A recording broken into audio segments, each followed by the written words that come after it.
ನಮಸ್ಕಾರ ಎಲ್ರಿಗೂ. ಹೇಗಿದ್ದೀರಾ? ನೋಡಿದ್ರೇನೆ ಆಸೆ ಆಗ್ತಾ ಇದೆಲ್ಲ. ಹೌದು, ಏಡಿ ಅಂದ್ರೆ ನನಗೂ ತುಂಬಾ ಇಷ್ಟ. ಊರ್ ಕಡೆ ಏಡಿ ಸಾರು ಸೂಪರ್ ಆಗಿರುತ್ತೆ. ಆದ್ರೆ ಇಲ್ಲಿ ನಾವು ಸಮುದ್ರ ಏಡಿನೇ ತಿನ್ಬೇಕು. ಇವತ್ತು ನನಗೆ ಕಲ್ಲೇಡಿ, ನಾಟಿ ಏಡಿ ಸಿಕ್ಕಿತ್ತು ಯಶವಂತಪುರದಿಂದ. ತಗೊಂಡು ಬಂದು ಸ್ವಲ್ಪ ಏಡಿ ಸುಕ್ಕ ಥರ ಮಾಡೋಣ ಅಂತ ಮಾಡ್ತಾ ಇದ್ದೀನಿ. ಎಲ್ಲ ನೀಟಾಗಿ ಕ್ಲೀನ್ ಮಾಡಿಕೊಂಡು ಅದನ್ನು ಒಂಚೂರು ಎಣ್ಣೆ ಈರುಳ್ಳಿ ಹಾಕ್ಬಿಟ್ಟು ಎಲ್ಲದನ್ನು ಒಂದು ಮಗ್ಲು ಬೇಯಕ್ಕೆ ಬಿಟ್ಬಿಡ್ಬೇಕು. ಒಂದು ಸ್ವಲ್ಪ ಎಲ್ಲದು ಚೆನ್ನಾಗಿ ಹಾಕ್ಕೊಂಡ್ಮೇಲೆ ಉಪ್ಪು, ಅರಿಶಿಣ ಪುಡಿ ಎಲ್ಲ ಎಷ್ಟು ಬೇಕಷ್ಟು ನೋಡ್ಕೊಂಡ್ಬಿಟ್ಟು ಹಾಕ್ಕೊಳ್ಳಿ. ಸ್ವಲ್ಪ ಅರಿಶಿಣ ಬೇಕಾಗುತ್ತೆ, ಯಾಕಂದರೆ ಏಡಿ ಅಷ್ಟು ಫ್ರೆಶ್ ಸಿಗಲ್ಲ. ಇಲ್ಲ, ಇದು ಜೀವನೇ ಇತ್ತು ನಾನು ತರುವಾಗ. ಜೀವನೇ ಇರುತ್ತೆ ಅಲ್ಲಿ. ಯಾವ್ದು ಬೇಕು ಅದನ್ನು ಐಸ್ಗೆ ಹಾಕಿ ಕೊಡ್ತಾರೆ, ಆವಾಗ ಕ್ಲೀನ್ ಮಾಡಿ ಕೊಡ್ತಾರೆ. ಅದರಿಂದ ತಂದು ತಿನ್ಬೋದು, ಚೆನ್ನಾಗಿರುತ್ತೆ. ಈ ಸಮುದ್ರ ಏಡಿ ಆದರೆ ಸತ್ತೋಗಿರುತ್ತೆ, ಇದು ಜೀವನೇ ಇಟ್ಟಿರ್ತಾರೆ. ಆಮೇಲೆ ಅರಿಶಿನ ಪುಡಿ ಎಲ್ಲ ಹಾಕಿ ಮತ್ತೊಂದು ಮಗ್ಲು ತಿರುಗಿಸಿ ಚೆನ್ನಾಗಿ ಬೇಯಕ್ಕೆ ಬಿಟ್ಬಿಡಿ. ಎಲ್ಲದನ್ನೂ ಮಗ್ಚಾಕೋಬೇಕು. ಅದು ಸ್ವಲ್ಪ ಕಷ್ಟ, ಯಾಕಂದರೆ ಕೈ ಕಾಲು ಎಲ್ಲದೂ ಇರುತ್ತಲ್ಲ. ಆದ್ದರಿಂದ ಅದನ್ನು ನಾನು ಹಾಗೆ ಹಾಕ್ತೀನಿ.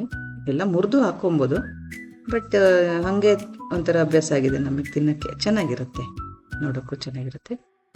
ಚೆನ್ನಾಗಿ ಮುಚ್ಚಿಟ್ಬಿಟ್ಟು ಸ್ವಲ್ಪ ಹೊತ್ತು ಬೇಯಿಸಿ. ಅಷ್ಟೊತ್ತಿಗೆ ಖಾರ ರೆಡಿ ಮಾಡ್ಕೊಳ್ಳಿ. ಮೀನು ಸಾರಿಗೆ ಮಾಡೋ ಥರನೇ ಈರುಳ್ಳಿ, ಬೆಳ್ಳುಳ್ಳಿ, ಖಾರ ಪುಡಿ, ಸಾಂಬಾರು ಪುಡಿ, ಕಾಯಿ, ಸ್ವಲ್ಪ ಗಸಗಸೆ, ಟೊಮೆಟೊ ಹಣ್ಣು, ಕೊತ್ತಂಬರಿ ಸೊಪ್ಪು, ಹುಳಿ ಮಾತ್ರ ನಿಂಬೆಹಣ್ಣು ಹಾಕ್ತೀನಲ್ಲ, ಹಂಗಾಗಿ ಅದು ಹಾಕಿಲ್ಲ.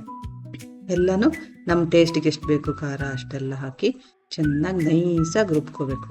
ಸ್ವಲ್ಪ ನೈಸೇ ಆಗಬೇಕು, ಸಾಫ್ಟ್ ಆದ್ರೇ ಚೆನ್ನಾಗಿರುತ್ತೆ. ಅಷ್ಟೊತ್ತಿಗೆ ನಿಮಗಿಲ್ಲಿ ಏಡಿನೂ ಬೆಂದ್ಕೊಂಡ್ಬಿಟ್ಟಿರುತ್ತೆ. ನೀರೆಲ್ಲ ಹಾರ್ಕೊಂಡು ನೋಡಿ. ಫ್ರೆಶ್ ಇದ್ದರೆ ಹಿಂಗೆ ನೀರು ಹಾರಿರುತ್ತೆ, ಇಲ್ಲ ಅಂದರೆ ನೀರು ಬಿಟ್ಬಿಟ್ಟಿರುತ್ತೆ, ಅದು ಅವಾಗ ಫ್ರೆಶ್ ಇಲ್ಲ ಅಂತ. ಇದು ಯಾವಾಗಲೂ ಹಿಂಗಾಗಲ್ಲ, ಸಮುದ್ರ ಏಡಿ ಆದ್ರೆ ಹಂಗಾಗುತ್ತೆ. ಸತ್ತೋಗಿ ಎಷ್ಟು ದಿನ ಆಗಿರುತ್ತೆ ಒಂದೊಂದ್ಸರಿ ಗೊತ್ತಾಗಲ್ಲ, ಅದು ಹಾಳಾಗ್ಬಿಟ್ಟಿರುತ್ತೆ. ಅದಿನ್ನೇನು ಬಿಸಾಡಲೇಬೇಕು. ಆಮೇಲೆ ಖಾರ ಎಲ್ಲ ಹಾಕ್ಬಿಟ್ಟು ಚೆನ್ನಾಗಿ ಆಡಿಸಿ. ನಾನು ಜಾಸ್ತಿ ಮಸಾಲೆ ಹಾಕಲ್ಲ, ಜಾಸ್ತಿ ಯಾರು ಅದ್ರದ್ದು ಮಸಾಲೆ ಇಷ್ಟಪಡಲ್ಲ, ಯಾಕಂದರೆ ರಸಮನ್ನ ಜೊತೆ ಎಲ್ಲ ತುಂಬ ಚೆನ್ನಾಗಿರುತ್ತೆ ಇದು ನೆಂಚ್ಕೊಳ್ಳೋಕ್ಕೆ. ಹಾಗಾಗಿ ಖಾರವಾಗಿ ಗಟ್ಟಿಯಾಗಿ ಮಾಡ್ತೀನಿ.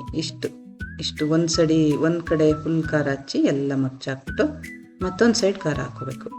ಎಷ್ಟು ಬೇಕಷ್ಟು ಖಾರ, ಉಪ್ಪು, ಹುಳಿ ಎಲ್ಲ ಹಾಕಿ ಚೆನ್ನಾಗಿ ಮುಚ್ಚಿಟ್ಬಿಡಿ.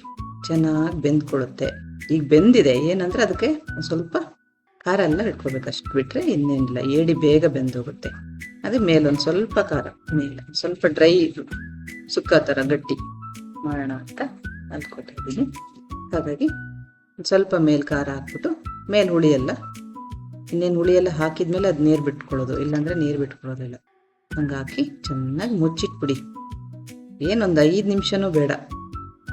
ಅಷ್ಟೊತ್ತಿಗೆ ನೋಡಿ ಎಷ್ಟು ಚೆನ್ನಾಗಿ ಸಾಫ್ಟಾಗಿ ರಸ ಎಲ್ಲ ಹೀರ್ಕೊಂಡ್ಬಿಟ್ಟಿರುತ್ತೆ.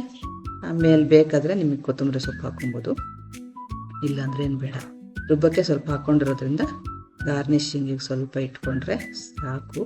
ಇದನ್ನು ತಿಳಿಸಾರು ಜೊತೆ ಅನ್ನ, ತಿಳಿಸಾರು ಚೆನ್ನಾಗಿರುತ್ತೆ.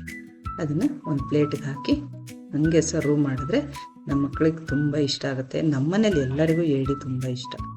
ಹಾಗೆ ಒಂದು ಬಳ್ಳೆದೆಲೆ ಮೇಲೆ ಜೋಡಿಸಿದ್ರೆ ಸಖತ್ತಾಗಿರುತ್ತೆ.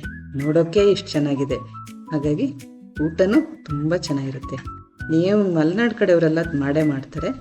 ಬೇರೆಯವ್ರು ಮಾಡೋದಾದರೆ ಒಂದ್ಸರಿ ಮಾಡಿಕೊಂಡು ಟೇಸ್ಟ್ ಹೇಗಿದೆ ಅಂತ ಹೇಳಿ. ಆದರೆ ಗಟ್ಟಿ, ಆದರೆ ಇದು ಸಮುದ್ರ ಏಡಿಗಿಂತ ಸ್ವಲ್ಪ ಗಟ್ಟಿ ಇರುತ್ತೆ. ಕಟ್ ಮಾಡೋದೆಲ್ಲ ಸ್ವಲ್ಪ ಕಷ್ಟ. ಮಾಡ್ಕೊಳ್ಳಿ, ತಿನ್ಕೊಳ್ಳಿ. Thanks for watching.